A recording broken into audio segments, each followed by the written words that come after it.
There's a lot of videos out there on push sticks, and I thought about making a video on my favorite push stick, but I've been hesitant to because of the safety police.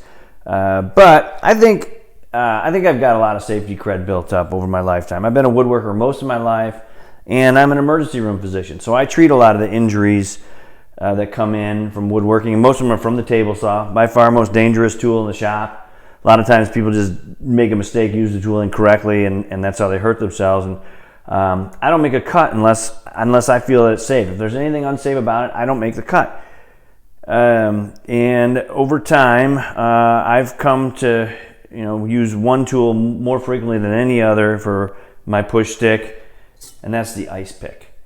And I'd like to know what you think, safety police included. Who are the safety police? Well, and if you've ever made a negative comment on someone's video because you thought they were doing something unsafe, you're part of the safety police. And that's okay, don't get me wrong. I mean, we need you guys. You guys are out there keeping us safe, calling us on things, risking your lives on a daily basis to point out unsafe practices on people's videos.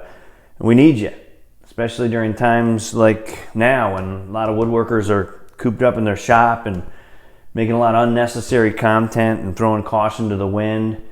But I want to know what you guys think, and woodworkers, about using an ice pick for a push stick. I like this because it gives you multi-directional force, both forward and against the fence. It's got a very small footprint and gives you excellent grip. You'd think this would be dangerous, but it's not. I mean, unless you're running with it or throwing it, it works really well. I've had lots of push sticks over the years. I've made my own. These are just a few because I throw out a lot of them that I don't like. This one, for instance, I thought it'd be safe because it'd be around all the time, magnetic, but it only gives you forward push. It doesn't give you any force against the fence, and that's why I don't like it. Now, this one's a step up. It gives you a little bit of force toward the fence along with forward push, but I just don't like it because I make a lot of thin cuts that are right up against the fence, and that's where this comes in. It's just got such a small footprint, it goes in between the blade and the fence very easily.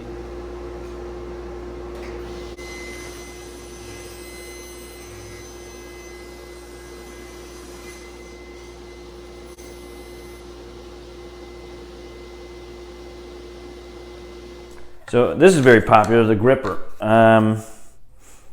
It's a good push stick, but you gotta change it for each cut that you make, or most cuts that you make, and it's kind of cumbersome in that regard, so I don't use it that often.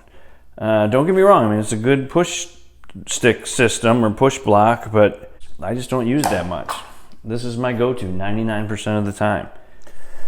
So, safety police, I've gotten a few citations from you over the years. I used to hate you, but now I respect you and I want your input. So please leave your comments, and thanks for watching.